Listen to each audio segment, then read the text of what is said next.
Bidadi township ವಿಚಾರವಾಗಿ ಏನು ಒಂದು ಹೋರಾಟ ನಡೀತಾ ಇದೆ.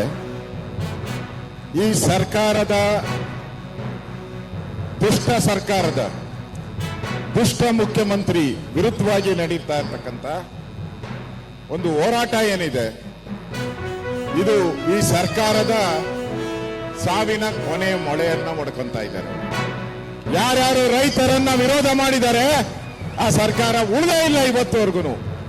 ನಾನು ಸರ್ಕಾರಕ್ಕೆ ಎಚ್ಚರಿಕೆಯನ್ನ ಕೊಡ್ತಾ ಇದ್ದೀನಿ. ಮಿಸ್ಟರ್ ಶಿವಕುಮಾರ್ ಅವರೇ, ನೀವೇನಾದ್ರೂ ದುರ್ಯೋಧನನ ರೀತಿ ಹಠ ಬಿಡದೆ ನಾನು ಮಾಡ್ತೀನಿ ಅಂದ್ರೆ ಕೊನೆಗೆ ದುರ್ಯೋಧನ ಗತಿನೇ ನಿಮಗೆ ಆಗುವಂಥದ್ದು. ಎಚ್ಚರಿಕೆಯನ್ನು ಕೊಡ್ತಾ ಇದ್ದೀನಿ.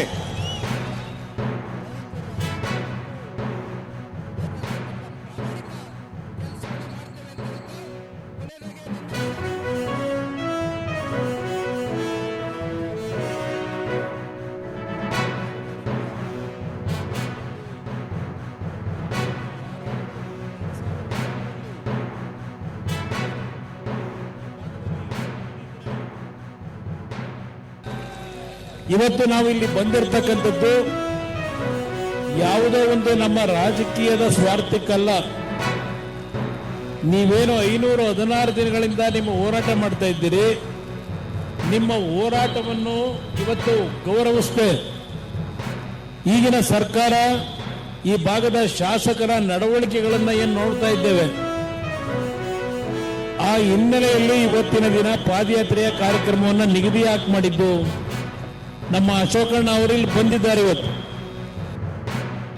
ಈ ಬಿಡದಿಯ ಒಂದು ಯೋಜನೆ ಏನಿದೆ, ಕಾಂಗ್ರೆಸ್ ನಾಯಕರುಗಳು ನಮ್ಮ ಮೇಲೆ ದೋಷ ಕೊಡ್ತಾ ಇದ್ದಾರೆ.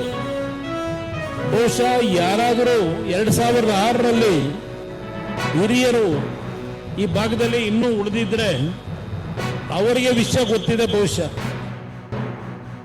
ಹೋರಾಟ ಇವತ್ತು ಎರಡು ಪಕ್ಷಗಳು ಸೇರಿ ಅಶೋಕ್ ಅವರು ಇವತ್ತು ನಮ್ಮ ಜೊತೆಯಲ್ಲಿ ಸಾಂಕೇತಿಕವಾಗಿ ಮತ್ತು ಹಲವಾರು ನಮ್ಮ ಬಿಜೆಪಿ ಸ್ನೇಹಿತರುಗಳು ಇದ್ದೀರಿ. ಇವತ್ತು ಒಟ್ಟಾಗಿ ಇಂಥ ಒಂದು ಬ್ರಹ್ಮಾಂಡ ಭ್ರಷ್ಟಾಚಾರದ ಸರ್ಕಾರವನ್ನು ಕಿತ್ತೊಗಿಲಿಕ್ಕೆ ಇವತ್ತಿನಿಂದ ಬೈರಮಂಗಲದ ನನ್ನ ತಾಯಂದರು ಯಾವೊಂದು ನಿರಂತರ ಹೋರಾಟ ಮಾಡಿದ್ದೀರಿ. ನೀವು ಈ ಒಂದು ಫೌಂಡೇಶನ್ ಹಾಕಿದ್ದೀರಿ.